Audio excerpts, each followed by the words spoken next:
மலைக்கோட்டை மாவட்டம் திருச்சி. இதோ மறுமலர்ச்சி திமுகவின் புதிய எழுச்சி. இது புரட்சி புயல் வைகோவின் போர்க்களத்து படை. எந்த கொம்பனாலும் இந்த படைக்கு போட்டுவிட முடியாது தடை. ஈழத்து தலைவன் தான் எங்கள் தலைவர் எங்களுக்கு வழங்கியிருக்கின்ற புரட்சி புயல் தலைவர் வைகோ அவர்களே. கழகத்தின் முதன்மை செயலாளர் தோற்றத்தில் நான் ஒல்லி, துறை வைகோ சீற்றத்தில் அதிர்கிறது டெல்லி என்று நாங்கள் போற்றி புகழ்கின்ற கழகத்தின் தற்காப்பு கேடயம். துரோகிகளை தோலுரித்து உட்பகையாளர்களை உடைத்து அடித்து விரட்டி தலைவர் கண்ட இந்த இயக்கத்தை பாதுகாத்து தந்திருக்கிற எங்கள் பாச பெருவூற்று துறை அண்ணா, திருப்பி போட்டால் அண்ணா துறை என்று நாங்கள் சொல்லி மகிழ்கிற எங்கள் எழுச்சி புயல் மலைக்கோட்டையில் வென்ற மன்னன் இந்த மணிவேந்தனின் அண்ணன் துறை வைகோ அவர்களே. கழகத்தின் தலகர்த்தர்களே, எங்கள் வாழ்வு, எங்கள் வளம், எங்கள் நலம், எங்கள் சுவாச காற்று, எங்கள் உயிர் மூச்சு எல்லாம் வைகோ, துறை வைகோ என்று வாழ்ந்து எத்தனை அடிகள் விழுந்தால் என்ன, இரும்பான நாங்கள் வாழோவோம். எத்தனை துரோகிகள் போனால் என்ன, நாங்கள் எப்போதும் வைகோவுக்கும் துறை வைகோவுக்கும் மட்டுமே வாழாவோம், தோளாவோம் என்ற உணர்ச்சியோடு திரண்டிருக்கிற கழகத்தின் கண்ணின் மணிகளே வணக்கம். காஞ்சி கற்கண்டு எளிமையின் குடியிருப்பு, இலக்கிய கையிருப்பு அண்ணாவின் பிறந்த நாளை இங்கே நாம் கொண்டாடி கொண்டிருக்கிறோம். அன்றைக்கு சாலையோரத்து சாமானியர்களுக்கு அங்கீகாரத்தை கொடுத்து அண்ணா தலைவரானார். கோடிக்கணக்கான மக்களை தன் நடிப்பு திறத்தால், குடை தன்மையால் ஈர்த்து புரட்சி தலைவர் எம்ஜிஆர் தலைவரானார். ஆனால் ஒரு தொண்டன் தலைவரான வரலாறு எங்கள் வைகோவுக்கு மட்டும்தான் உண்டு. அன்றைக்கு கூட இருந்தவர்கள் குளிப்பறித்ததால் இருந்த அங்கீகாரத்தை இழந்தோம். கட்சி பதிவும் பறிபோய் விடுமோ என்று இதோ இந்த தோழர்கள் பரிதவித்துக் கொண்டிருந்த வேளையில் தான் சின்னமா சின்னமா செத்தாலும் தனிச்சின்னம்தான் என்று ஓங்கி முழங்கி கட்சியின் கௌரவத்தை பாதுகாத்து கொடுத்த எங்கள் எழுச்சி புயல் துறை வைகோவுக்கு இந்த மாநாட்டின் வாயிலாக தொண்டர்களின் சார்பாக எங்கள் நன்றியை நாங்கள் உரித்தாக்கிக் கொள்கிறோம். அண்ணாவுக்கு தேர்தலிலே போட்டியிடக்கூடிய அந்த வாய்ப்பை இந்த திருச்சி மண் தான் கொடுத்தது. எங்கள் துறை அண்ணன் வெற்றி பெற்றதும் இந்த திருச்சி மண் தான். இனி மறுமலர்ச்சி திமுகவுக்கு வெற்றி வெற்றி வெற்றியை தவிர வேறொன்றும் இல்லை.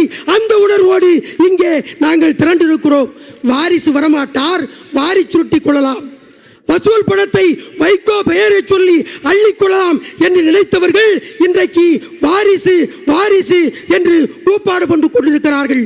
எங்கள் தலைவன் வைகோவை பொறுத்தவரை இந்த அரசியலை வைத்து ஒரு துரும்பை கூட தூக்கி போட்டுக் கொள்ளாத, தனக்காக தூக்கி போட்டுக் கொள்ளாத நேர்மை நெருப்பு எங்கள் தலைவன் வைகோ. தன் சொந்த பணத்தை சொத்தை விற்று அவர் காப்பாற்றி வைத்திருக்கிற கட்சியை காப்பாற்றுவதற்குத்தான் எங்கள் எழுச்சி புயல் துறை வைகோ அரசியலுக்கு வந்திருக்கிறார்.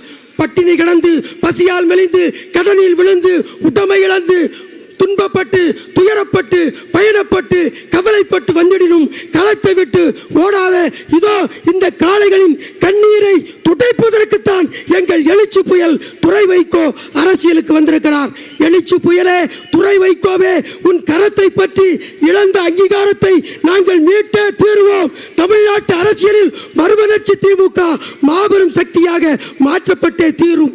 ஈழத்தில் 8 தமிழர்களை பின்னங்கால் கட்டி பின்னங்கைகளை கட்டி பிடரியிலே சுட்டுக் கொண்ட போது அவன் சொன்னான், நீ சுட்டாலும் கோழைதான், நான் செத்தாலும் வீரன் தான் என்று சொன்னான். அதை போலத்தான் ஆட்சி, அதிகாரம், பட்டம், பதவி எதுவும் இல்லாமல் நாங்கள் செத்து போனாலும் வைகோ, துறை வைகோ என்றுதான் விளங்குவோம். ஈழத்தில் ராஜபக்சேவின் நாட்டு குண்டுகளை விட பிரபாகரின் காட்டு குண்டுகள் வீரியமாய் வெடித்ததை போல எங்கள் லட்சியமும் எங்கள் கொள்கையும் நிச்சயமாக வெற்றி பெறும். இன்றைக்கு வைகோ ஜாதி பார்க்கிறார், துறை வைகோ ஜாதி பார்க்கிறார் என்று சில முட்டா பயல்கள் இன்றைக்கு சொல்லிக் கொண்டிருக்கிறார்கள்.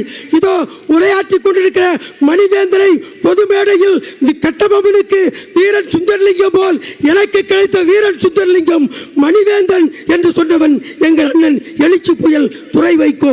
மணிவேந்தன் சட்டையும் வெள்ளை, அவன் மனசும் வெள்ளை என்று பாராட்டக்கூடியவர் எங்கள் அண்ணன் துரை வைகோ. அதை போலவே எங்கள் பொதுவெளியிலே எங்கள் துரை வைகோ எழுதினார், வைகோவும் மகன்தான், துரை வைகோவும் மகன்தான், மணிவேந்தனும் வைகோவுக்கு மகன்தான் என்று சொல்லக்கூடிய அப்பழுக்கற்ற இயக்கம் எங்கள் மறுமலர்ச்சி திமுக. இன்றைக்கு தோழர்களே, அண்ணல் அம்பேத்கருடைய திருவுருவப் படத்தை நாடாளுமன்றத்தில் திறந்து வைத்த தலைவன் எங்களுடைய தலைவன் வைகோ. தாத்தா ரெட்டமலை சீனிவாசன் தபால் தலையை பெற்று தந்த தலைவன் எங்களுடைய தலைவன் வைகோ. அதை போலவே 10,000 பேர் திரண்டிருந்த மேடையில் அண்ணன் தொல் திருமாவளவன் தாயார் காரிலே விழுந்த உண்மையான சமத்துவவாதி எங்கள் தலைவர் வைகோ.